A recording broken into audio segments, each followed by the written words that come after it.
CM योगी के आवास से 30 किलोमीटर दूर हुई बड़ी घटना। पाकिस्तानी कनेक्शन के खुले राज। बस स्टैंड, एयरपोर्ट, गांव, मोहल्ला और शहर का कोना कोना छान रहे जवान। कहां गया फिरोज खान? नेपाल से चलाता है अपना काला साम्राज्य। पोलैंड में बैठे बैठे भेजता है डॉलर। अब खुद योगी पढ़ेंगे फाइल।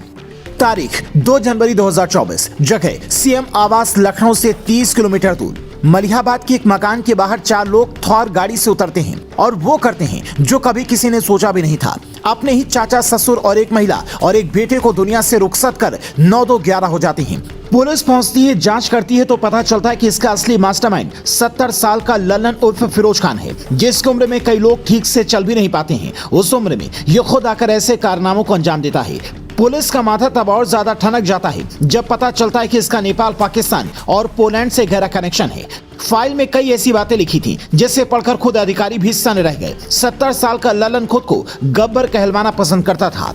वो गब्बर की तरह ही घोड़े से चलता था। जब मार्केट में बुलेट गाड़ी आई तो उसे खूब पसंद आई और थॉर का तो ऐसा शौकीन था कि काफिला लेकर जब सड़कों पर निकलता तो पुरानी फिल्मों की तरह अगर कोई बीच में आ गया तो फिर उसे माफी नहीं मिलती थी। अपने लोगों के दिमाग में ये बस एक ही बात भरता था कि मैं बाहर निकलूं तो मेरा भौकाल भरपूर होना चाहिए। गांव वाले बताते हैं कि ये 3 भाई और 5 बहनों में छोटा था और शुरू से ही बिगड़ैल रहा है।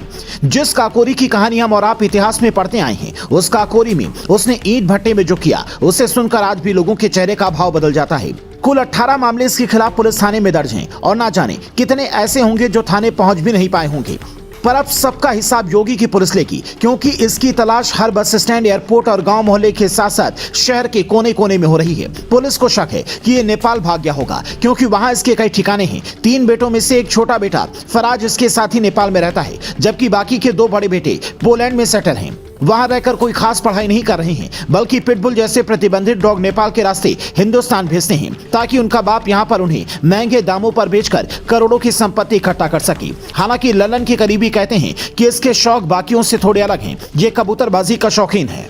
करीब 4 साल पहले इसने पाकिस्तान के हिस्से वाले पंजाब के सूरबाला गांव से कई कबूतर मंगवाए थे। तब इनकी सप्लाई बबलू कजाला ने की थी। उसी कजाला को ढूंढकर अब पुलिस फिरोज खान का सारा काला चिट्ठा खोलना चाहती है, क्योंकि मामला लखनऊ का ही है। इसीलिए हो सकता है कि सीएम योगी इसकी फाइल मंगवा कर देखें और सीधा बुलडोजर भेज दें। ऐसे लोगों के कारनामे जब सामने आते हैं तो सुनकर यही लगता है कि योगी की पुलिस जब ताबड़तोड़ कार्रवाई कर रही है, कानून के खिलाफ काम करने वाले थानों में खुद ही सरेंडर कर रहे हैं, तो फिर फिरोज खान जैसे लोग बच कैसे जा रहे हैं? क्या इतनी ऐसे लोगों के लिए और सख्ती बढ़ानी होगी? कई लोग कहते हैं कि फिरोज का भौकाल सिर्फ इसलिए नहीं है कि वो खुद को गब्बर समझता है, बल्कि उसका राजनीतिक कनेक्शन भी है। तभी तो योगी राज में इसकी हनक कम नहीं हुई है। साल 2015 और 16 अपने भतीजों को इसने सपा से ब्लॉक प्रमुख का टिकट दिलवाकर चुनाव भी लड़वाया था। पर अब लगता है कि इसकी कहानी भी अतीक और मुख्तार की तरह होने वाली है।